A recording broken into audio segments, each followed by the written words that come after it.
أرواح أبينا آدم ونحواء ومن ولد من المؤمنين صلى أرواح سادتنا أبي بكر وعمر وعثمان وعلي وسائر أصحاب رسول الله أجمعين صلى أرواح سيدتنا فاطمة الزهراء وخديجة الكبرى وعائشة الرضا وسائر أزواج رسول الله وأولاد وبنات رسول الله أجمعين ثم على أرواح سيدنا الحمزة وسيدنا العباس وسيدتنا الصفية وجميع آل وقرابة رسول الله أجمعين ثم على أرواح سيدنا الإمام حسن وسيدنا الإمام حسين وجميع ذريتهما ثم على أرواح جميع ذرية رسول الله أينما كانوا وحلت أرواحهم مشارق الأرض إلى مغاربها ثم على أرواح جميع أولياء الكون أجمعين خصوصا سيدنا المهاجر الله أحمد بن سعد وسيدنا السعد الأعظم فقير مقدم محمد بن علي بعلوي ثم على أرواح سيدي سلطان الوهاب سيدي الشيخ عبد القادر الجيلاني وصولهم وفروعهم أجمعين ثم على أرواح جميع أولياء التسع في جاوة وصولهم وفروعهم أجمعين ثم على جميع أولياء في الحرمين وجميع أولياء في حضرموت وجميع أولياء في مدينة تاريم وجميع أولياء في جزر إندونيسيا وخصوصا جميع أولياء في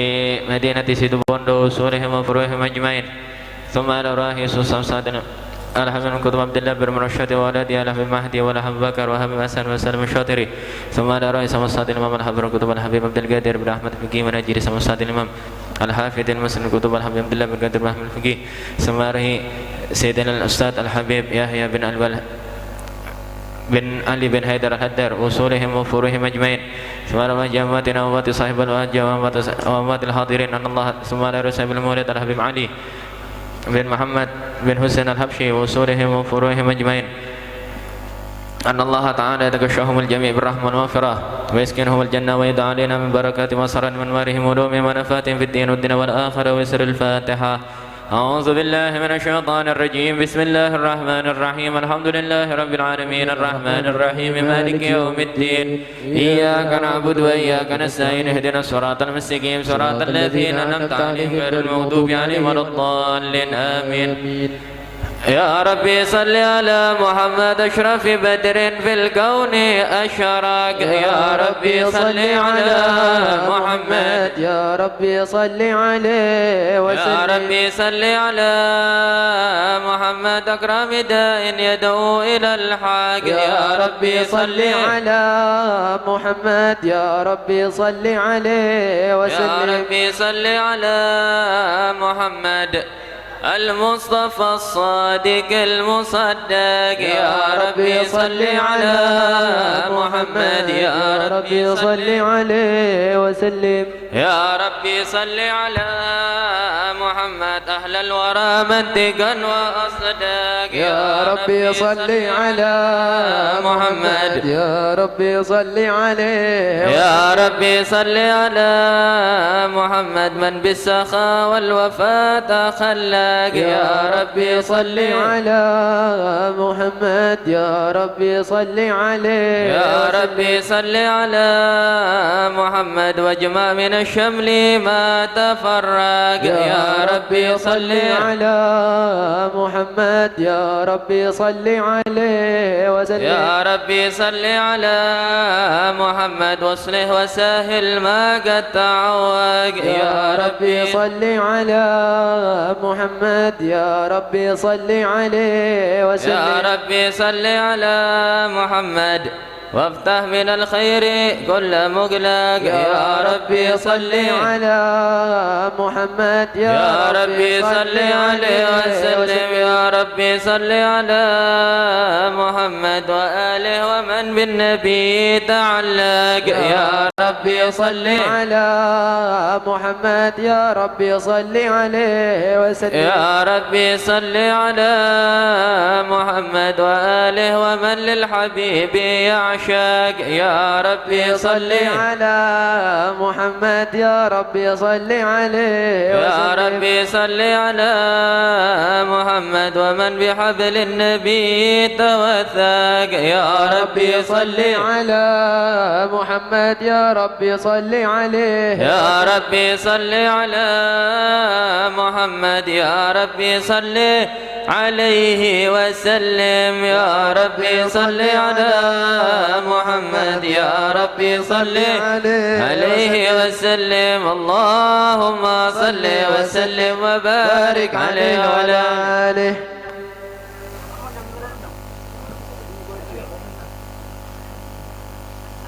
صلوات الله تغشى أشرف الرسل الأطايب وتؤم الأجمعات ما بدا نور الكواكب صلوات الله أسرف الرسل الأطايب وتؤم الجماعات ما بدا نور الأواكب أجمل السعد علينا والحنى من كل جانب فلنا البشرى بسعد جاءنا من خير واهب صلوات شرف الرسل الأطايب وتؤم الجماعات ما بدا نور الجيب يا جمالا قد تجلى بالمشارق والمغارب مرحبا أهلا وسهلا بك يا خير الحبايب صلوات وجاء سرف الرسل العطايب وتؤم الجماعات كواكب كسريف الأزل نودنا بك في كل للنوائب يا سريف الأزل نودنا بك في كل للنوائب أنت مالك كل عاسر أنت مأوى كل تائب صلوات الله أشرف الرسل العطايب وتؤم الجماعات ما بدا نور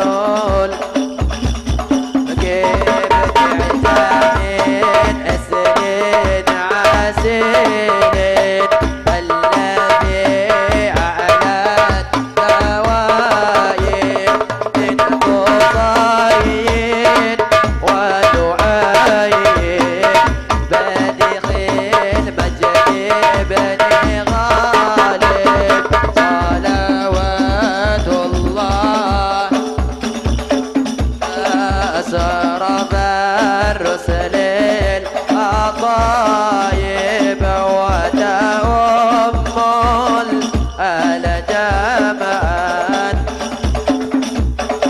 نور الكواكب وله السكر على ما قد حبانا من مواهب يا كريما يا رحيما جد وآجل بالمطالب صلوات بتغشى أشرف الرسل الأطايب وتؤم الجماعات أبدا واجب من توجهنا وباب مراد منا كخائب واغفر ذنبنا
يا ربي أشياء ودراجي عتبتي يدي قد العالمين يا وحيل الجود ربي ذنبنا ببركتهم ودين الحسنى بحرمتهم وعبدنا بطريقتهم ومؤبدين من الفتن يا رسول الله سلام يا ربي أجاني وتراجي عتبتي يدي رد العالمين يا وحيل الجود والكرم اللهم صل وسلم وبارك عليه وعلى آله.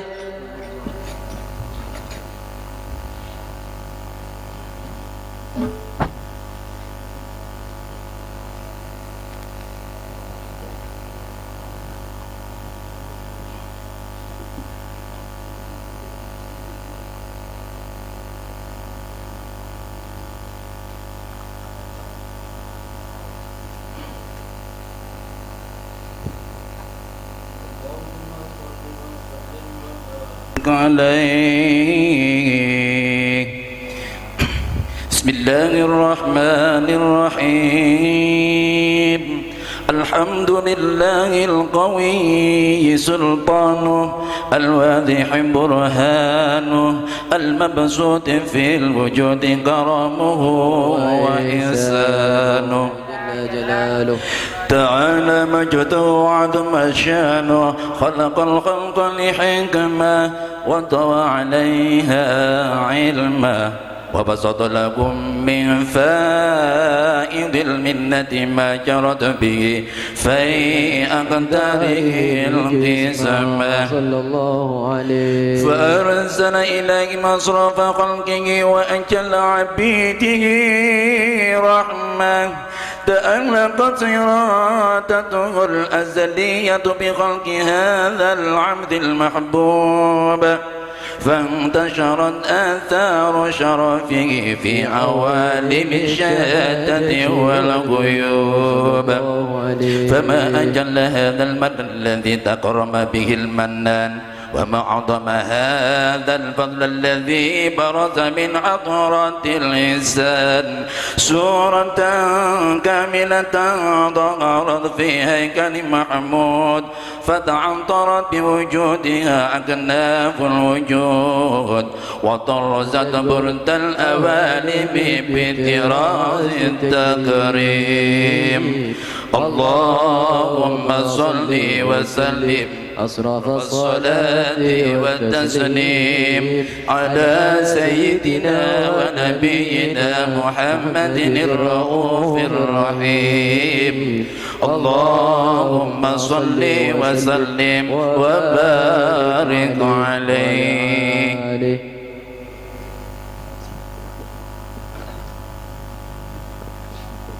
Untuk acara selanjutnya Kika Dinto Mau'idatil Hasanah saya beri sembaki sareng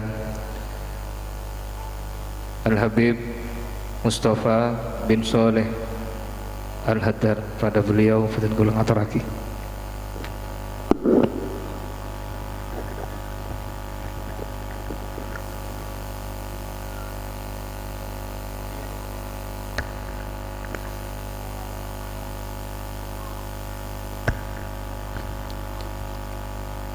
Assalamualaikum warahmatullahi ta'ala wabarakatuh.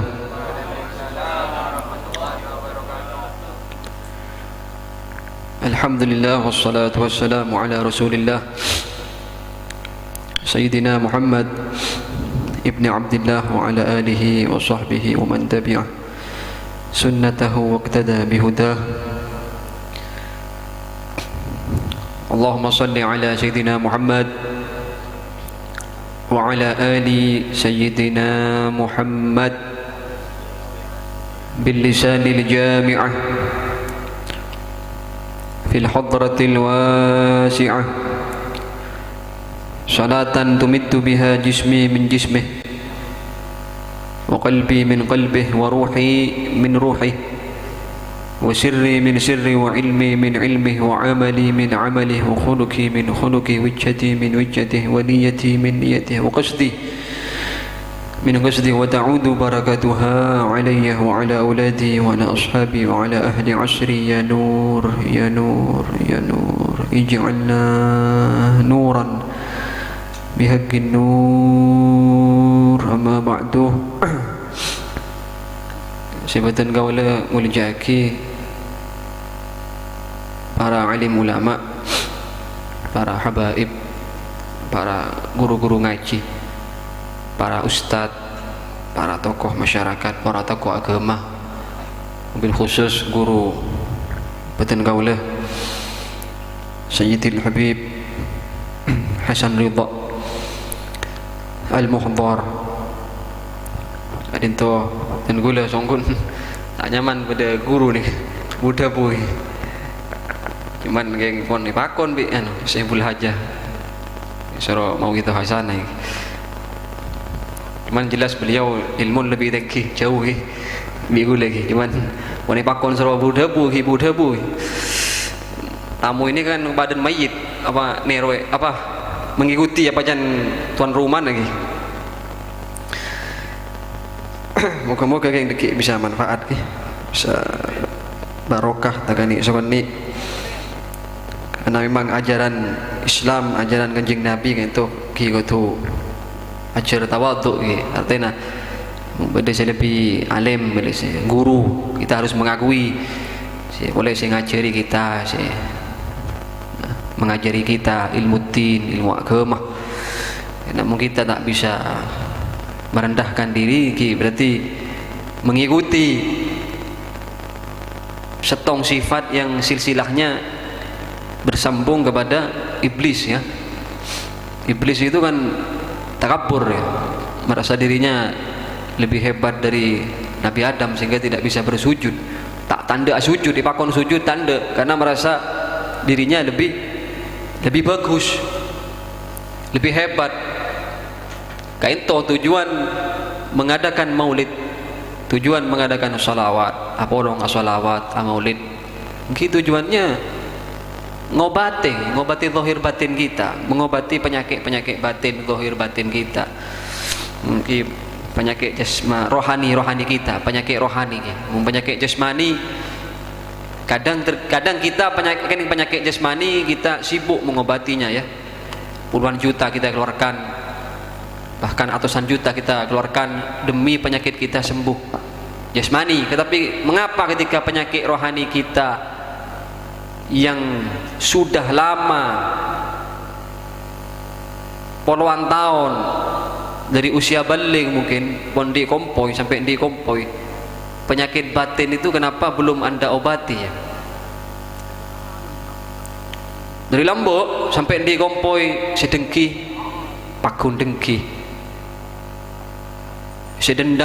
dendaman pakun dendaman, sombong pakun sombong, merasa lebih soceh dari orang lain pakun merasa lebih soceh.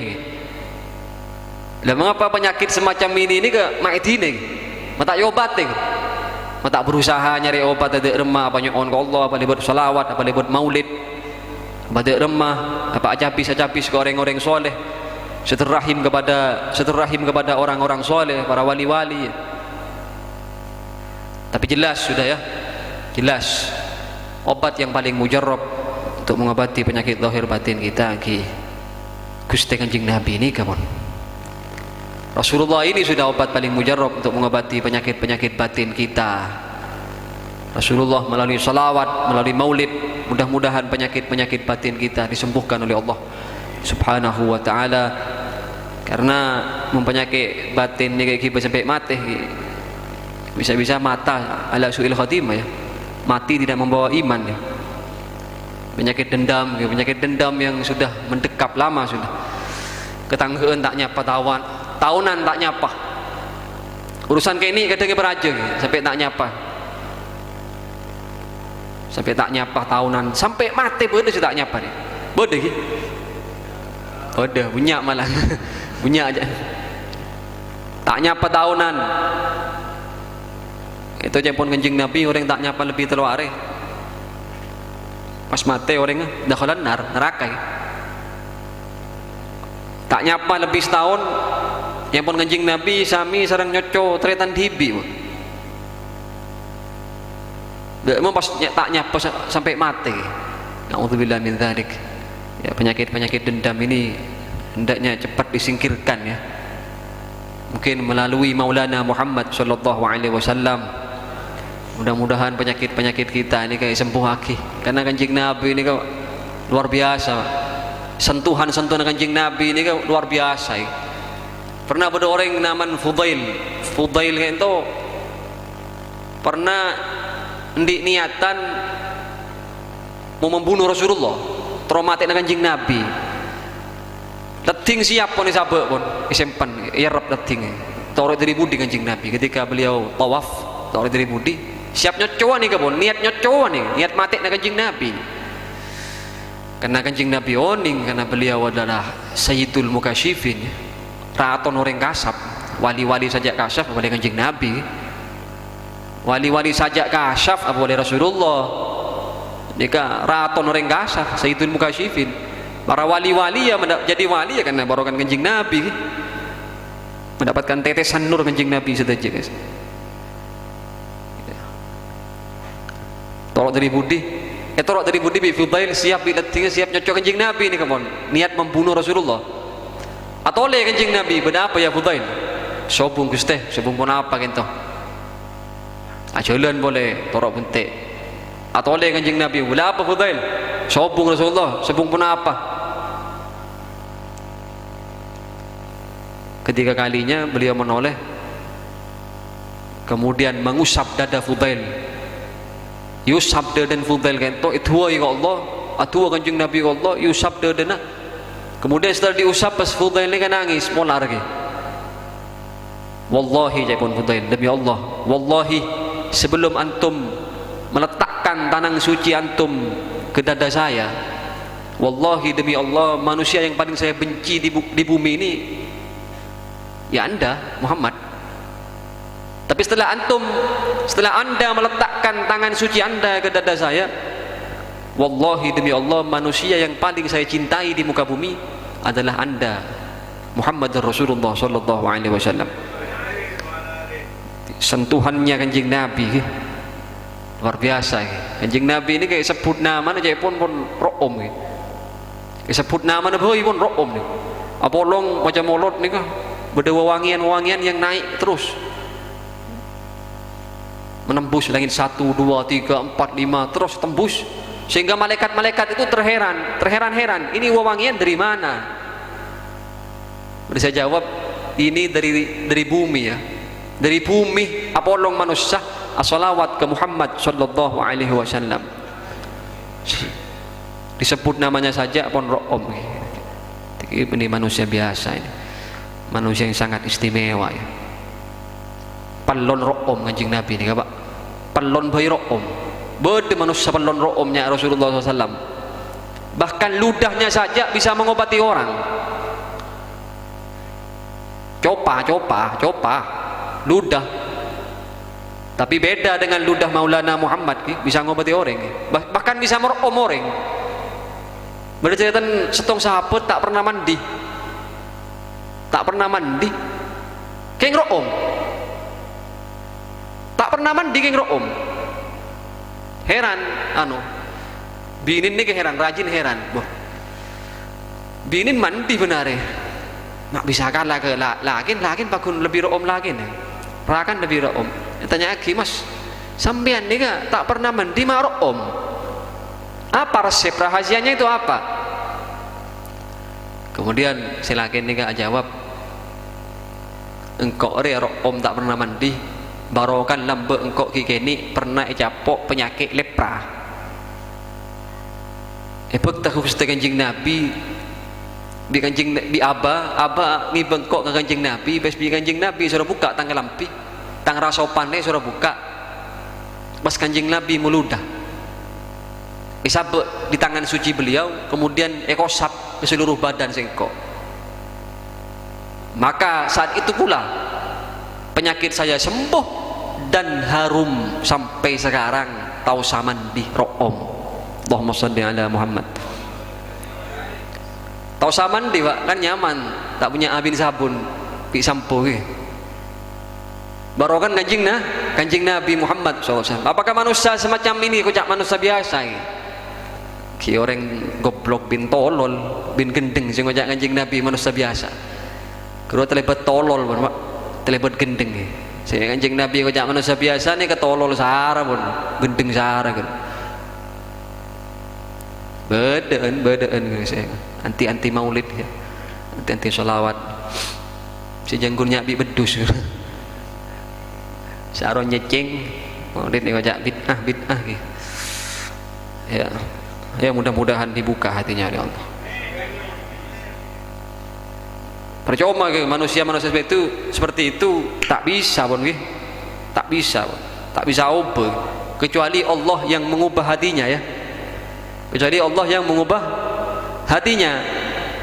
Ya bersyukur kita bersyukur kepada Allah. Kita hidup dari kini pun lingkungan Ahlus Sunnah wal Jamaah pun. Oning ke maulid dari kini pun sering ngeding mahalul qiyam. Dari kini sering ngeding tahlil.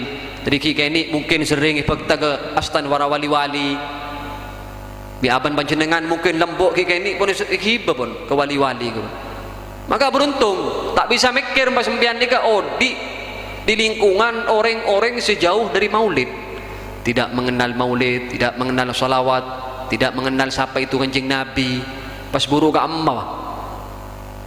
Alhamdulillah tadi dibacakan maulid Simtud Duror ini karangan Al-Habib Ali bin Muhammad Al-Habsyi, seorang wali besar yang dimana mahabbahnya sangat luar biasa ke Rasulullah ya. Beliau ini kalau mendengar nama Muhammad teringat kanjeng Nabi, menangis terseduh-seduh sampai enyak orang cekel. Dari saking santaan tangisna sampai enyak orang cekel. Bipang di Habsyi ini cintanya kepada Rasulullah sallallahu alaihi wasallam. Ya kalau kita mengingat bagaimana juga Sayyidina Abdullah bin Qayyum itu cucu Sayyidina Abu Bakar As-Siddiq ketika mengingat nama Muhammad, mendengar nama Muhammad nangis sampai roboh kelenger,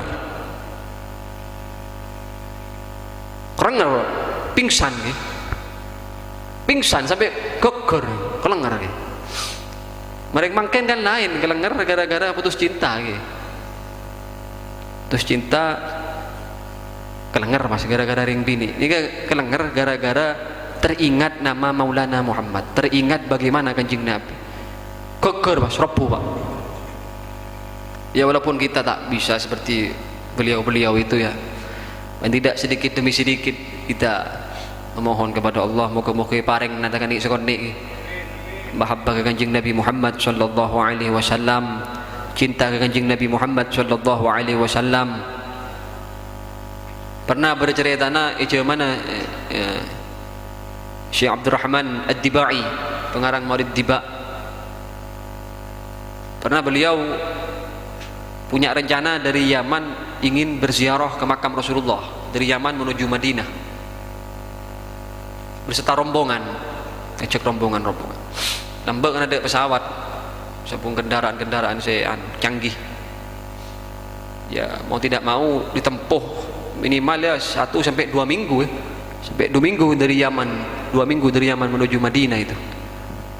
Kemudian anak-anak ini umur belum tahun ngocak, ya Syekh abdin noro ajunan ke Madinah, abdin ngerong ke Rasulullah, saya rindu kepada Rasulullah SAW. Dan Sayyidina Rahman Ad-Dibai lajong jok noro pun kini jangan ikut, kamu masih kecil nanti menyusahkan, jangan. Tapi saya rindu pada Rasulullah, saya kangen ingin berziarah ke makam Rasulullah. Allah jok noro berangkat depak ke Madinah depak ke makam suci Maulana Muhammad terkejut si Abdurrahman Ad-Dibai. Ternyata anak-anak ini kapon badai Madinah, badai makam Kanjeng Nabi. Katanya aku bisa Abdurrahman Ad-Dibai, boh mak bisa depak dina man. Engkau kan tak ngacoba kan?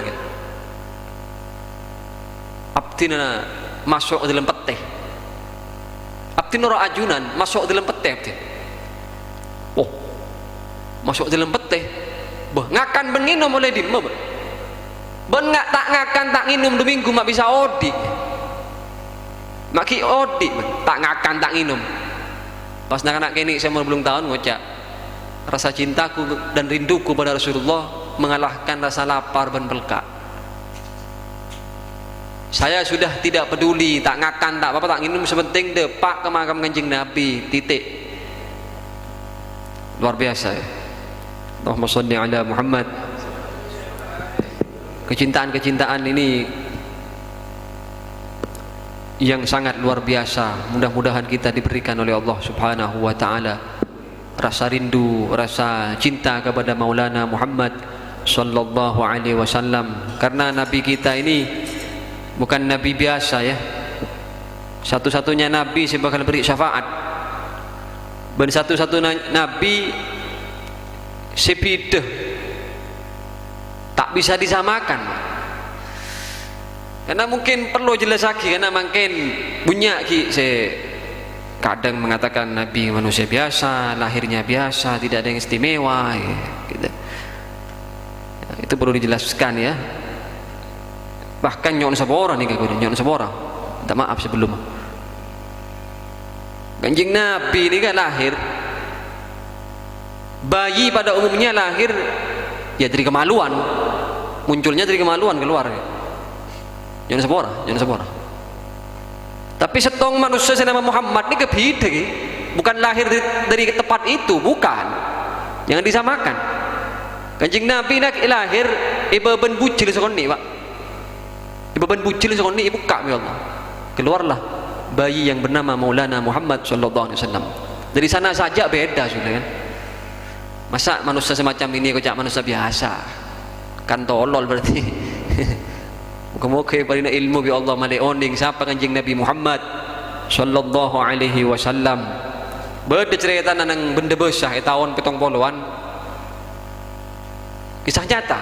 Di tahun 70 ada orang mengatakan berangkat pamit kepada keluarganya, pamit saya mau berangkat ke Mekah Madinah, saya mau ziarah ke makam Rasulullah sallallahu alaihi wasallam. Saya rindu kepada Rasulullah. Saya ingin ziarah. Saya ingin ke Mekah Madinah. Engkau terontar ke Mekah Madinah, ibadah di Mekah Madinah, ibadah nang tanah suci, tapi setong. Nikah, cerita nikah. Tapi setong, saya tidak mau ziarah ke makam orang yang nama Muhammad. Ibadah tanah suci saya antara Mekah Madinah, tapi satu, saya tidak mau berziarah ke makam Muhammad karena Muhammad itu manusia biasa sama dengan kita kan. Akhir berangkat libat kapal bobo di Min, libat kapal bobo ke tengah perjalanan orang yang ngocak Kanjeng Nabi manusia biasa tak ziarah ke makamah capok penyakit poro Pak. Dari cetak sampai ke bobo poro kabeh. Ben baun pucok orang yang segini kita kuat depak ke Saudi, serang polisi Saudi dilarang turun, ini penyakit bahaya, ini bisa nular nih, isapuk setong ruangan dikunci. Tanteriatan sedaja selain turun ke tanah suci, ibadah di Mekah Madinah dengan nikmat, dengan khusyuk, dengan nyaman ibadah isak kasak. Orang yang ngocak Muhammad manusia biasa mak antar ibadah nyeting sokon ke tanah suci diharamkan seorang Allah Subhanahu wa taala.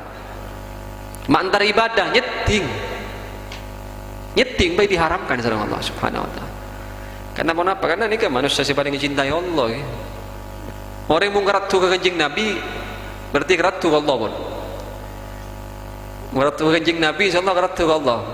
Belan dari rumah sekarang keratu ke Kanjeng Nabi.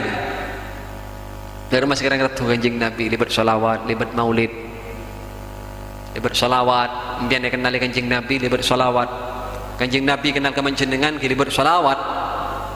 Mentah solawat tak kenal kanjeng Nabi kempian. Tak kira kenal. Karena bercerita kesak orang yang mimpi kanjeng Nabi, pas kanjeng Nabi melengos. Bah, ajunan duka kapten ya Rasulullah. Antum marah kepada saya. Tidak, saya tidak marah. Ada apa saya marah sama sampean? Ya pun kanjeng Nabi. Wah, panjenengan kenal kapten ya Rasulullah? Enggak, tak kenal. Siapa buat nah? Tak kenal kok. Bocah pun ulama ajunan pasti kenal ke umat, tamak makin bocah tak kenal. Bah, engkau kenal ketang umat ria. Engkau ulama tak lecek tepat. Tapi engkau kenal ketang umat, lebet bunyaan solawatah. Semakin dia banyak bersolawat, engkau semakin kenal. Mengurangi tak pati kenal lah. Sajen tak solawat ada pas tak kenal sekali was. Tak kenal sekali was. Siapa orang tak tahu was. Tak kenal. Lewat solawat ini Rasulullah akan mengenali kita. Dengan pebunyi solawat, kita kubur si petang muka-muka terak.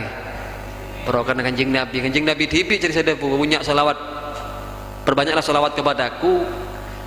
Maka solawat tersebut yang akan menerangi kubur si petang gasak terak.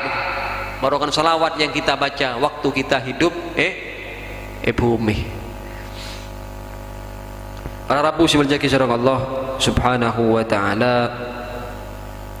Bagaimana dari peringatan Maulid Kak Dintoh juga kita nikah derma nerwah akhlak kanjeng Nabi tekan ni sokoni. Kanjeng Nabi ini kan tak pernah membuat perasaan hati orang ni. Ini kanjeng Nabi, aja ke perasaan hati orang kanjeng Nabi. Pernah beda setong, pernah beda cerita nih kak. Perkumpulan sahabat, para sahabat berkumpul, mari ngakan daging. Aku pole masjid. Mereka ngakan daging, setuju para sahabat. Aku pole masjid. Pas beda saya kentok setong. Saya kentok setong, ya otomatis bau kan. Namanya yang kentok ya. Sedangkan ini posisi apa aja nggak pun sekejap aki apa aja nggak kanjeng Nabi mikir lah engkau mau nyoro setong orang siapa yang merasa kentut berdiri perasaan temu aja kentok jago cai orang ngacur kentok betul pacaran sekiranya orang ini tak perasaan tak tahu aja kentok selain tak tahu maka kanjeng Nabi mengatakan siapa yang merasa habis makan daging berdiri dan mengambil wudhu kembali mancing kepi karena kan daging kepi mancing kepi tak temu siapa saya kentok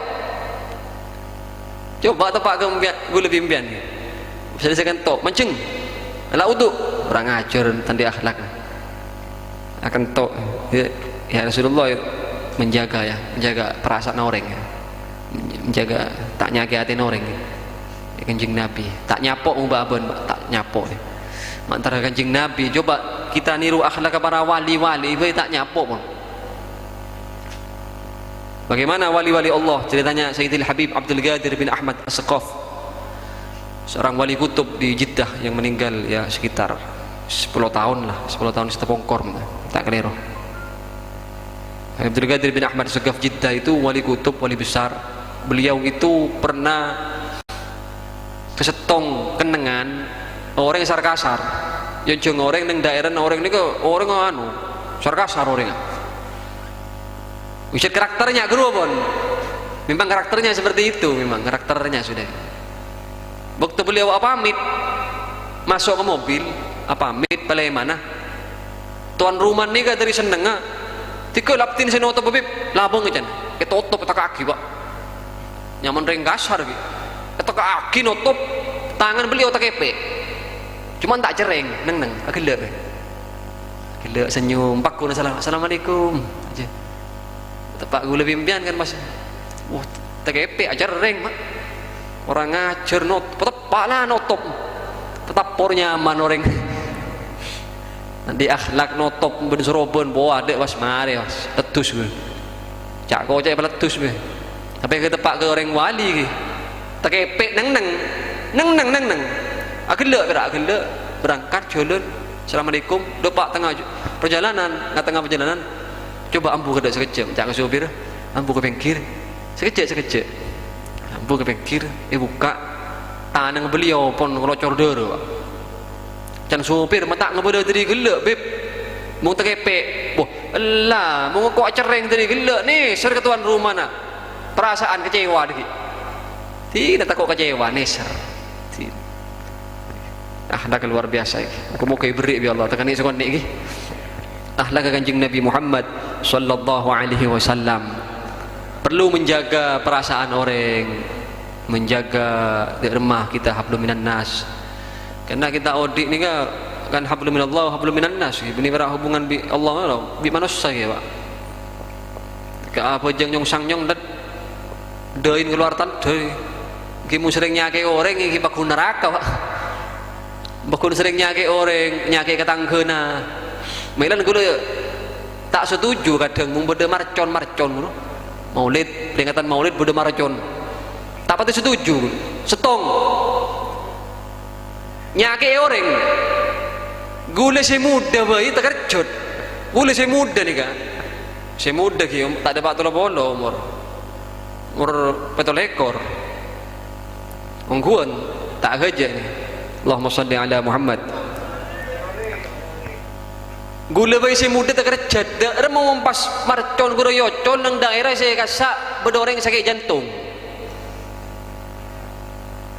oke setong nyake orang 2 bisa melukai orang pas nyasar tepak kebadan orang bisa loka telok pemborosan boleh ini juga kadang yocol pas mahalul giam pecah ya orang saya ingin menikmati pecah konsentrasi ki boleh beni ngelarang lagi beni ngelarang misalnya pian pakun malai marcon ki beli cuman gue berak ngengat orang ni ga odi hablum minallah wa hablum minan nas kimung nyake ketangke pakun nyake ketangke pakun neraka ni Allahumma shalli ala Muhammad ki apa namanya mun jadi ocol pun ya ocol ya anu coba ribut ke cek ribut ke mung ribut ada ke luar Allahumma shalli ala Muhammad coba anu budabu merengake nek sekon nek iki nek mau ngobrol lirwal iki enten anu pun apa memecah konsentrasi orang si budabu iki pecah konsentrasi ni gini benih ngelarang cuma gue ngengai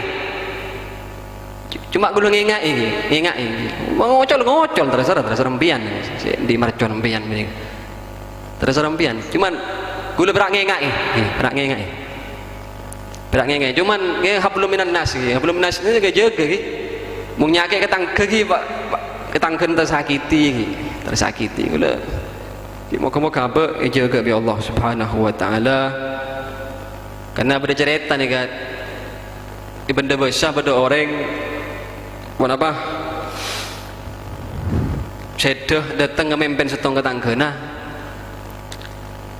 ngocak buat apa panas kok tak kuat panas tolong tarik ke fulan bin fulana engkau di sana tolong kocak beri seborang kok panas kok tak kuat dinar karena yang kepenteng Pak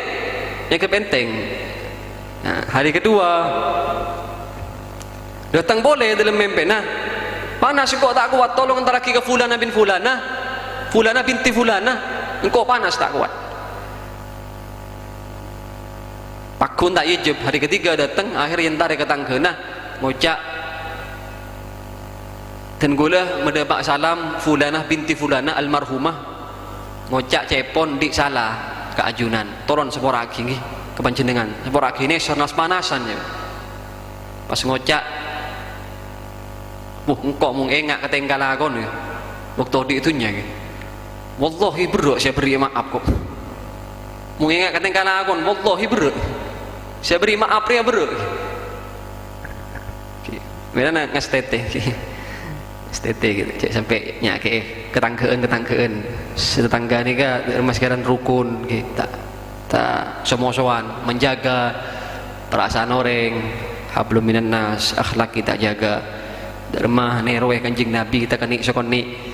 Kanjeng Nabi dermah terkenal manusia si lembu, manusia si mana karakternya lembut, tidak pernah berkhianat kepada kawan, tak pernah mengkhianati kawan.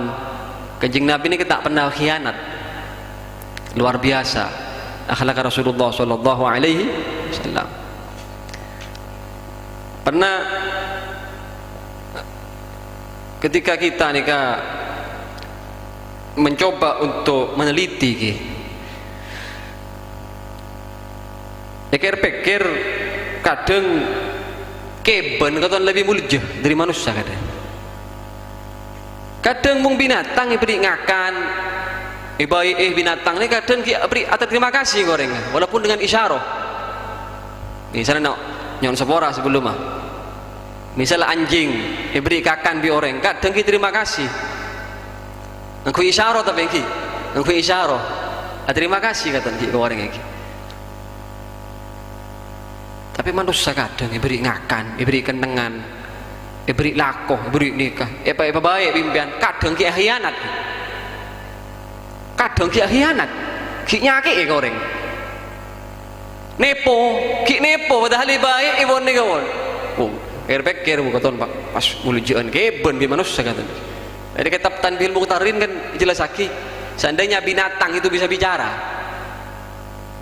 seandainya beda keben bisa bentah, misalnya embi ini kan bisa bentah misalnya pas ngenali orang tengkan manusia si lebura maksiat ngabus manusia si pon bengal ke Allah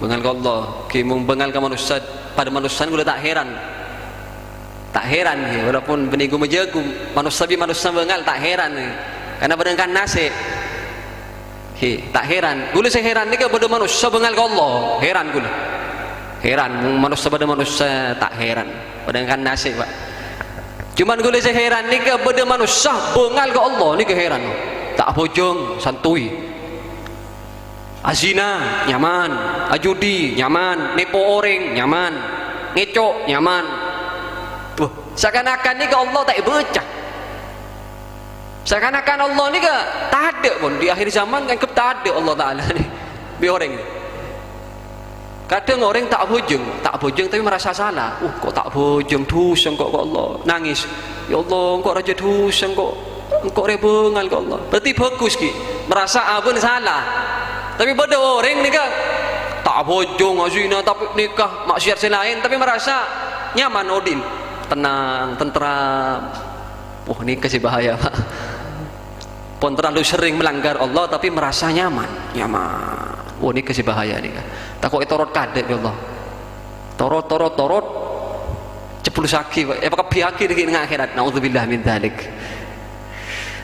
belanja pun kitab Ilmu Muqtarin seandainya embi bisa bentah ngapestengkan manusia saya zalim ke Allah zalim ke manusia lain embi pas bentah Alhamdulillah ya Allah asyukur keajunan abdina syukur keajunan tidak diciptakan dari bangsa manusia kepon embi keben embi karena manusia ini pak kadang berbuat zalim kadang lebihan dari keben coba manusia ini kadang zalim kadang pak mati anak beda anak mati pak beda embuk muang anak punya Allahumma salli ala Muhammad menggadung zalim manusia ni kaki menggadung zalim merengis manusia ni kah melana kita juga akhlak kita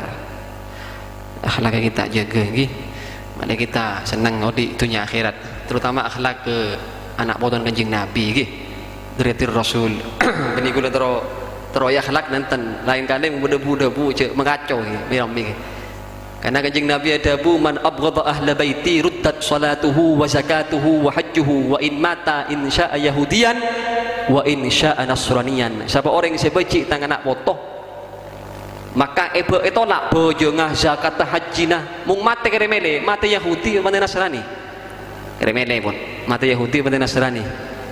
Bukan berarti saya ingin teman, ada orang yang Buddha bu Mirambi mengacau ya, mengacaukan konsentrasi ya, walaupun terserah anda cuman gue lebih ngengak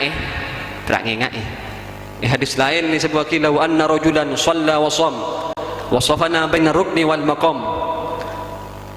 Ya pun hadis seandainya pada orang pun apa namanya apojong sampai dein keluar tanda apa sampai koros ntar ke Mekah Madinah di Bodion kemudian menjumpai Allah dalam keadaan mubghidan li ahli baiti dakhalan nar, berjumpa dengan Allah dalam keadaan benci katakan anak foto, maka dakhalan nar, masuk dalam apa neraka, masuk ke neraka. Jadi cuma ngengai ini gula terus ya halakna atau hormat enten ki tidak butuh dihormat ya alhamdulillah, tidak dihormat ya alhamdulillah, ya bakun deriah apa sih campur dari Rasul ki. Ya mudah-mudahan apa yang saya sampaikan bisa manfaat, bisa barokah. Mungkin ini yang bisa saya sampaikan. Adanallahu wa iyyakum ajma'in. Assalamualaikum warahmatullahi wabarakatuh.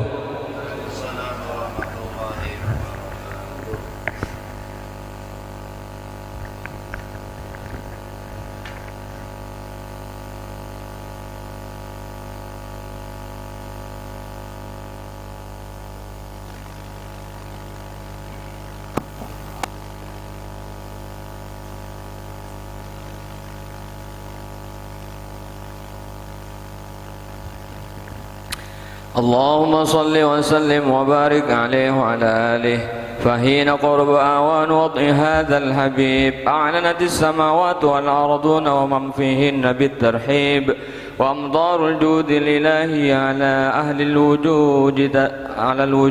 الوجود وجود تثيج وألسنة الملائكة بالتبشير للعالمين تعيد سبحان الله الحمد لله ولا إله إلا الله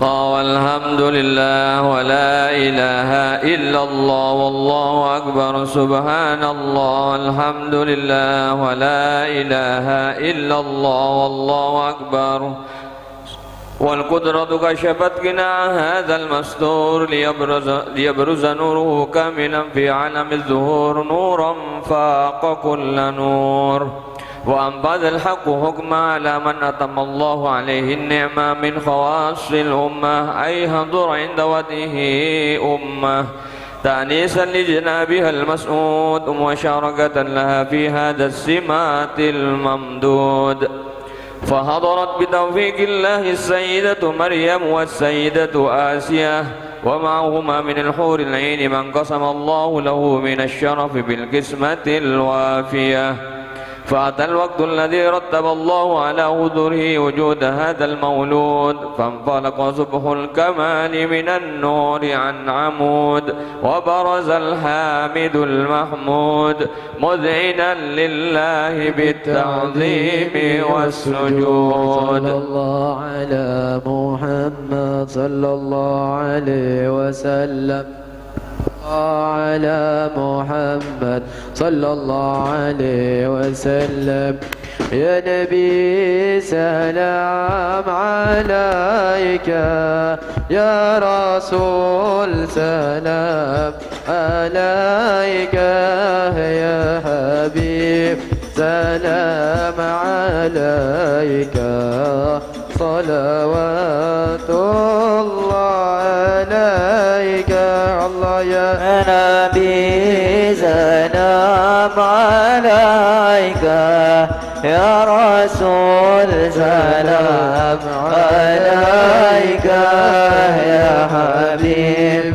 سلام عليك صلوات الله عليك أشرق الكون ابتهاجا بوجود المصطفى أحمد ولأهل الكون أنس وسرور قد تجدد الله يا نبي سلام عليك يا رسول سلام عليك يا حبيب سلام عليك صلوات الله عليك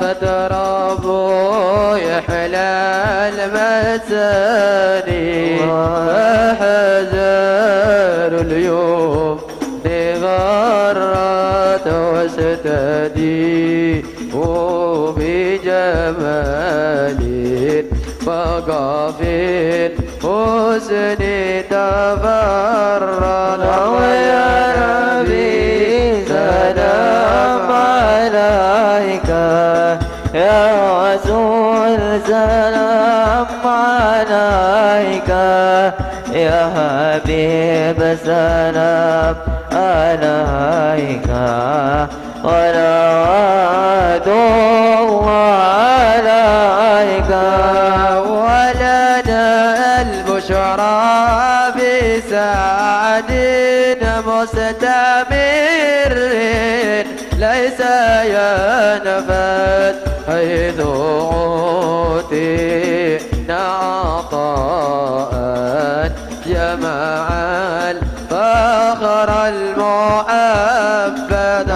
يا نبي سلام عليك يا رسول سلام عليك يا حبيب سلام عليك صلوات الله عليك مرحبا فلربي كل حمد مرحبا جل أن يحسورح الحد مرحبا مرحبا يا نور العين مرحبا مرحبا جد الحسيني مرحبا إذ حبنا بوجود مرحبا مصطفى الحدي محمد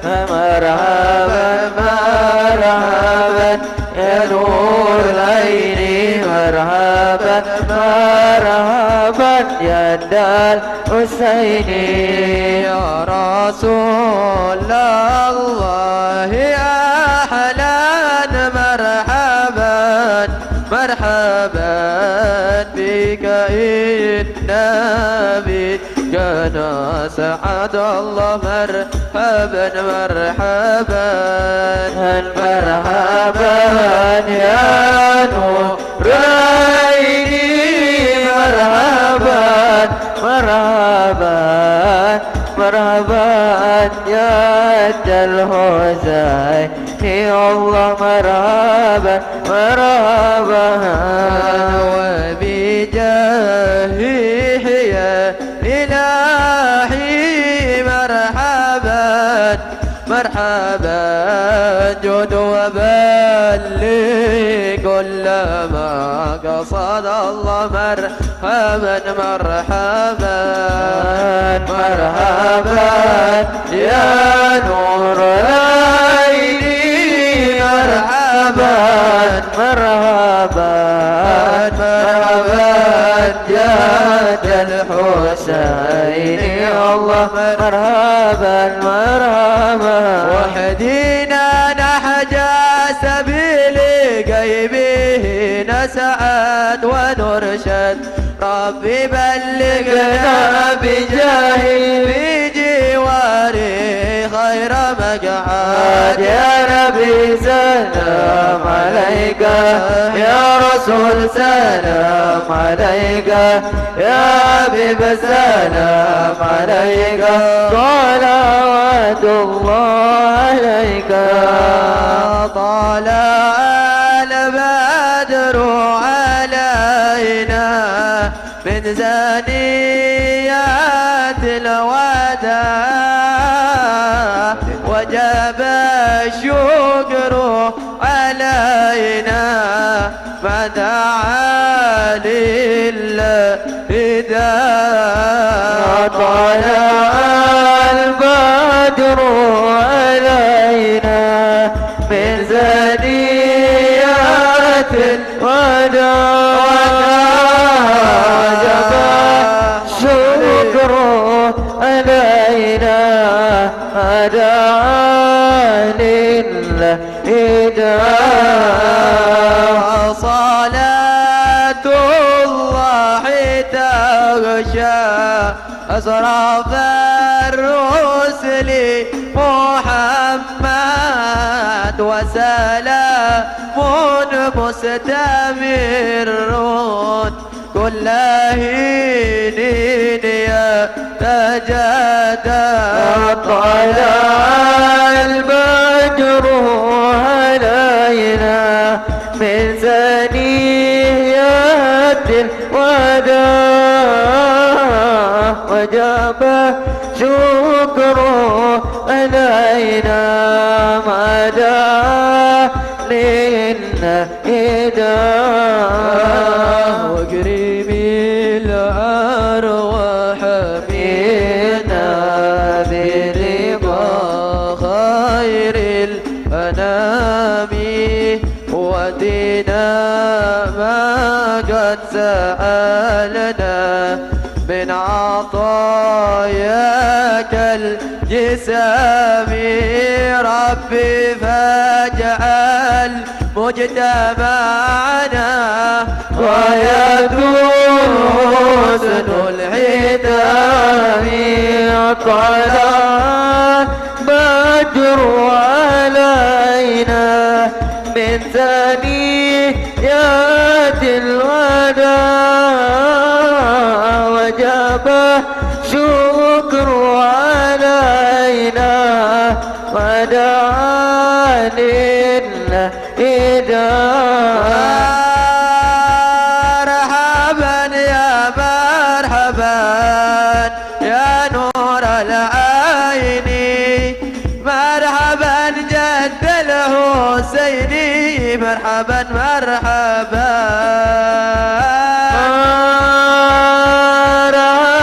يا مرحبا يا نور العين مرحبا جد الحسيني مرحبا مرحبا فاغفر لي ذنوبي يا الله ببركة الهدي محمد يا الله ربي فاغفر لي ذنوبي يا الله ببركة الهدي محمد يا الله وابلغ المحضر عنا يا الله من صلاتنا والسلام يا الله ربي فاغفر لي ذنوبي يا الله ببركة الهدي محمد يا الله اللهم صل وسلم وبارك عليه وعلى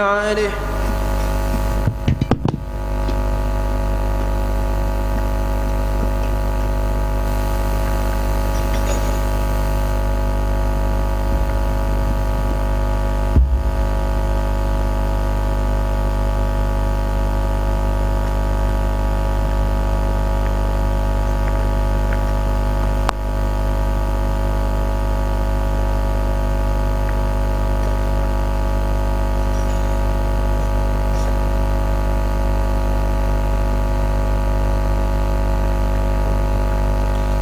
اللهم صل وسلم أشرف الصلاة والتسليم على سيدنا ونبينا محمد الرؤوف الرحيم.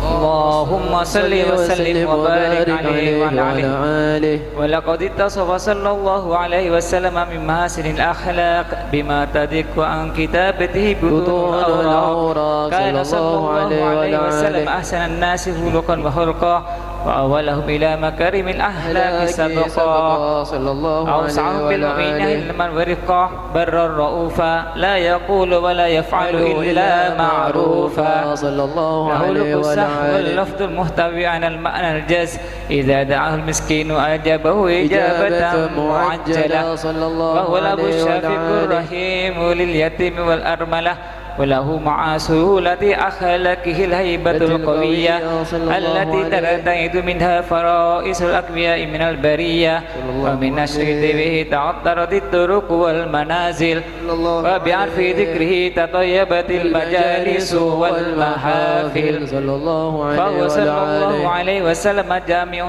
الصفات الكمالية والمنفرد في خلقه وخلقه بأشرف خصوصية فما من خلق في البريد المحمود إلا وهو عن زين الوجود أجمت بوصف الحبيب وشأنه وله الأولى في مجده ومكانه أوصف اسم وتعالى مجدها أخذت على نجب الشهاب عنانه صلى الله عليه في تدوين ما أفاده العلم من وقائع مولد النبي الكريم وحكاية ما أكرم الله به هذا العبد المقرب من التكريم والتعظيم والخلق العظيم صلى الله عليه وعلى فاصن مني أن أمسك عينة الأقلام في هذا المقام وأقرأ السلام على سيد الأنام السلام عليك أيها النبي ورحمة الله وبركاته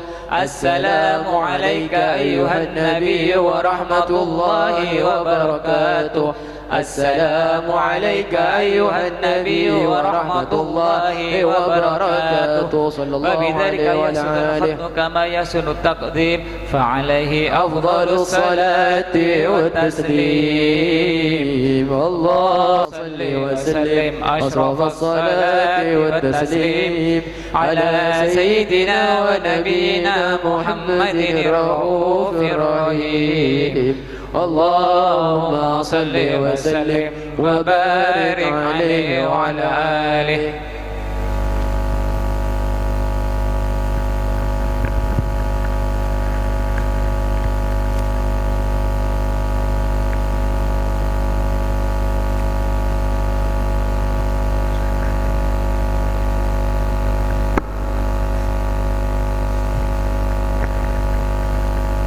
اللهم صل وسلم أشرف الصلاة والتسليم على سيدنا ونبينا محمد الرؤوف الرحيم اللهم صل وسلم وبارك عليه وعلى آله. sallallahu alaihi. Mari hadirin kita bersama-sama, karena saya dapat tugas baca doa, Anda semua bantu saya untuk baca amin. Semoga doa yang dikarang sama Habib Ali bin Muhammad Al-Habsyi ini doa yang sangat mujarab, karena beliau membaca doa ini setelah beliau menyaksikan Rasulullah langsung ketika beliau mengucapkan tadi Assalamualaikum ayuhan nabi wa rahmatullahi ta'ala wa barakatuh.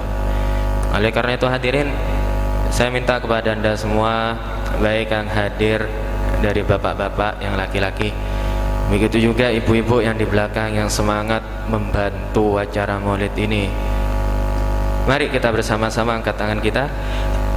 Kita mengharap agar Rasulullah memandang kita, agar ketika kita nanti meninggal kita beruntung, ketika di mahsyar kita beruntung, kita dibawa oleh Rasulullah sallallahu alaihi wasallam menuju ke surganya beliau, yaitu surga Firdausnya. Bismillahirrahmanirrahim. Alhamdulillahirabbil alamin. Allahumma salli wa sallim ala sayyidina Muhammadin fil awwalin. Allahumma salli wa sallim ala sayyidina Muhammadin fil akhirin. Allahumma salli wa sallim ala sayyidina Muhammadin fi kulli waqtin wa hin. Amin. Allahumma salli wa sallim ala sayyidina Muhammadin fil mala'il a'la ila yaumiddin. Amin. Allahumma salli wa sallim ala sayyidina Muhammadin wa ala alihi wa sahbihi ajma'in. ولما نظم الفكر من درار الأوصاف المحمدية وكدا توجهت إلى الله متوسلا بسيدي وحبيبي محمد صلى الله عليه وسلم يجعل سعي فيه مشكورا وفعلي فيه محمودا ويكتب عملي في الأعمال المقبولة وتوجهي في التوجهات الخالصة والصلات الموصولة.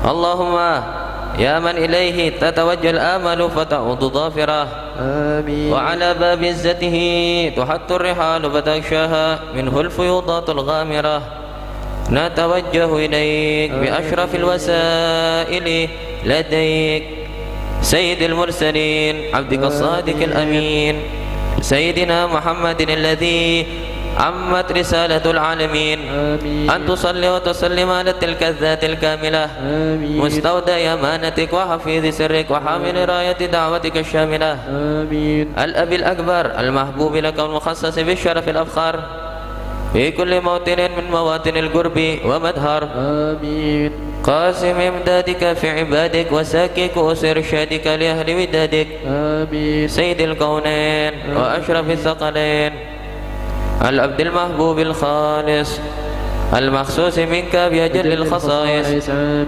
اللهم صل وسلم عليه وعلى آله وأصحابه وأهل حضرة اقترابه من أحبابه اللهم إنا نقدم إليك جاه هذا النبي الكريم. Maknanya hadirin, Habib Ali Habsyi ini meminta dengan kita berharap kepada Allah dengan membawa nama Rasulullah. Ketika saya belajar darul hadis, saya mendengar dari guru saya sama Habib Abdurrahman. Beliau membawa hadis yang beliau dengar dari ayahandanya, bahwasanya Rasulullah SAW berkata kepada para sahabat untuk disampaikan juga pada umat-umat setelahnya itu ya. Kata Rasulullah, tawassalu bijahi. Kalian kalau mau berdoa panggil sebut nama saya. Karena kita umat Nabi ini hadirin beruntung. Fa inna jahindallahil azim. Karena pangkatnya saya besar. Orang punya nama Muhammad aja gak masuk neraka ya. Punya nama Muhammad gak masuk neraka. Gak usah pakai nama-nama aneh-aneh. Gak usah nama-nama keren. Dipanggil kok dipanggil ya. Pakai nama-nama keren di dunia tuh di akhirat tuh ahli neraka rata-rata ya. Kalau kita pakai nama-namanya orang-orang kafir itu ahli neraka. Jadi panggilnya gak pantas. Cuma kalau namanya Muhammad itu Allah gak bakal nyiksa hadirin. Soalnya namanya Muhammad itu namanya Rasulullah. Kita bertawasulan kepada Rasulullah.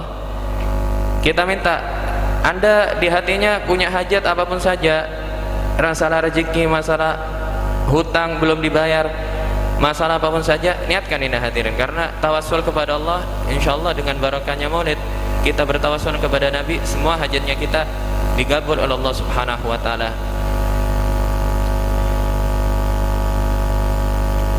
اللهم إنا نقدم إليك جاه هذا النبي الكريم ونتوسل إليك بشرف مقامه العظيم أن تلاحظنا في حركاتنا وسكناتنا بعين عنايتك وأن تحفظنا في جميع أطوارنا وتقلباتنا بجميل رعايتك وحسين وقايتك وأن تبلغنا من شرف القرب إليك وإلى هذا الحبيب غاية آمالنا وتتقبل منا ما تحركنا فيه من نياتنا وأعمالنا وتجعلنا في حضرة هذا الحبيب من الحاضرين وفي طرائق اتباعه من السالكين ولحقك وحقه من المؤدين ولعهدك من الحافظين اللهم إنا لنا أطمعا في رحمتك الخاصة فلا تحرمنا وذنون جميلة هي وسيلة إليك فلا تخيبنا آمنا بك وبرسولك وما جاء به من الدين وتوجهنا به إليك مستشفين أن تقابل المذنب منا بالغفران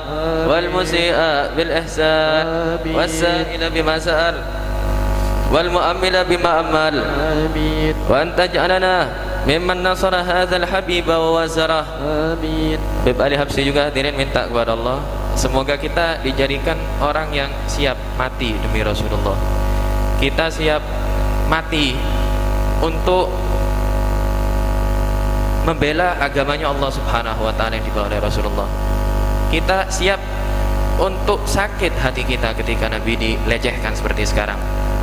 Kita siap untuk mempelajari sejarah beliau, mengajarkan kepada keturunan-keturunan kita sejarah beliau.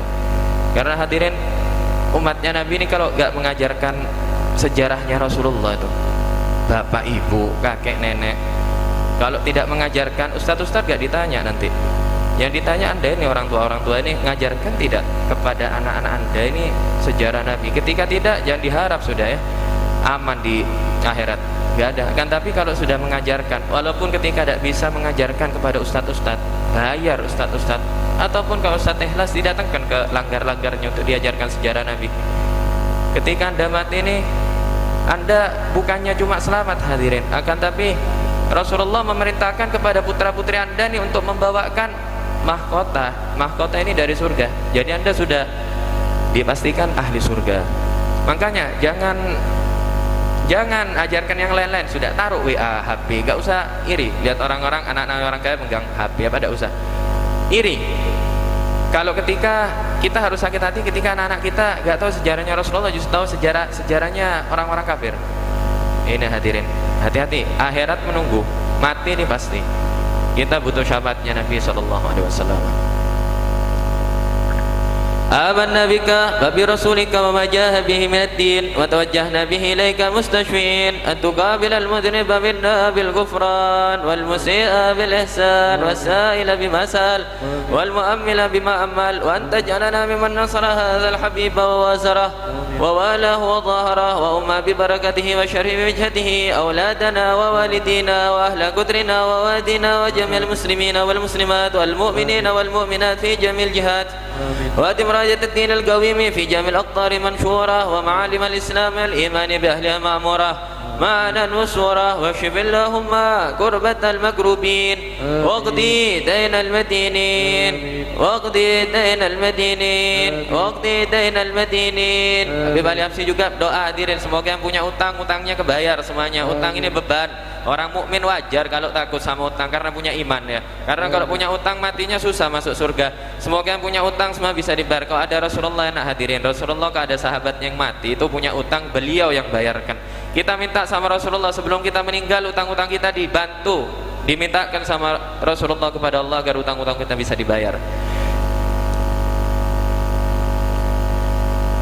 واقضي دين المدينين واغفر للمذنبين وتقبل توبة التائبين وانشر رحمتك على عبادك المؤمنين أجمعين واكف شر المعتدين والظالمين وابسط العدل بولاة الحق في جميع النواهي والأقطار وأيدهم بتأييد من عندك ونصر على المعاندين من المنافقين والكفار واجعلنا يا ربي في الحس الحصين من جميع البلايا وفي الحرص المكين من الذنوب والخطايا وأدمنا في العمل بطاعتك والصدق في خدمتك قائمين فإذا توفيتنا فتوفنا مسلمين مؤمنين واختم لنا منك بخير أجمعين وصل وسلم على هذا الحبيب المحبوب للأجسام والأرواح والقلوب وعلى آله وصحبه ومن إليه منسوب وآخر دعوانا الحمد لله رب العالمين سبحان ربك رب العزة عما يصفون والسلام على المرسلين والحمد لله رب العالمين إن الله وملائكته يصلون على النبي يا أيها الذين آمنوا صلوا عليه وسلموا تسليما اللهم صل وسلم وبارك عليه وعلى آله دعواهم فيها سبحانك اللهم وتحيتهم فيها سلام وآخر دعواهم أن الحمد لله رب العالمين. الصلاة والسلام عليك يا سيد المرسلين الصلاة والسلام عليك يا خاتم النبيين الصلاة والسلام عليك يا من أرسلك الله رحمة للعالمين ورضي الله تعالى عن أصحاب رسول الله أجمعين. الفاتحة. الله جعلنا من إياكم من التقين الثابتين على القدم القويم وصحبة الرسول الكريم يدخلون في اسم أهل الله المفلحين ويمن بالشفاء واللطف لنا خاصة ولإخواننا المؤمنين عامة ويجعلنا من الرادين المردين الهادين المهديين ومن حضر هذا الجمع يكتبه الله من المتقين الصالحين وأن الله يثبت قلوبنا وأن الله يحيي القلوب بما أحيا به قلوب العارفين ويكتبنا في ديوان عباده المتقين وأن الله يثبت قلوبنا وألسنتنا على ذكره ومحبته ويصلح لنا الأحوال ويتقبل منا الأعمال ويبلغنا منازل الرجال ولا حضرة النبي محمد صلى الله عليه وآله وأصحابه وسلم وسر الفاتحة. أعوذ بالله من الشيطان الرجيم. بسم الله الرحمن الرحيم الحمد لله رب العالمين الرحمن الرحيم إياك نعبد وإياك نستعين اهدنا الصراط الذين أنعمت عليهم غير المغضوب عليهم ولا الضالين آمين. يا ربي بالمصطفى بلغ مقاصدنا يا ربي بالمصطفى بلغ مقاصدنا واغفر لنا ذنبنا يا واسع الكرم واغفر لنا ذنبنا يا واسع الكرم. هو الحبيب الذي ترجى شفاعته الحبيب الذي ترجى شفاعته لكل هول من الأهوال مقتحم لكل هول من الأهوال مقتحم مولاي صل وسلم دائما أبدا مولاي صل وسلم دائما أبدا على حبيبك خير الخلق كلهم على حبيبك خير الخلق كلهم اللهم صل وسلم وبارك عليه وعلى آله يا الله بها يا الله بها يا الله بحسن الخاتمة يا الله بها يا الله بها يا الله بحسن الخاتمة يا الله بها يا الله بها يا الله بحسن الخاتمة فيا يرجون منه شفاعة صلوا عليه وسلموا تسليما اللهم صل وسلم وبارك عليه وعلى آله. Hadirin, saya kasih hadiah yang saya dengar dari guru-guru saya ketika saya belajar Darul Hadis juga ya. Kalau Anda baca itu apa namanya? Huwal habibul ladzi turja syafa'atuhu, itu ada di Burda. Jadi kalau Anda ada masalah, baik masalah apapun saja, yang penting bukan maksiat ya. Masalah apapun saja, baik itu masalah utang piutang ataupun susah daripada rezeki, Anda baca itu bait, Anda ulang sampai hati Anda merasa tenang, minta kepada Allah lalu ya. Itu cukup sekian, wallahu a'lam bishawab.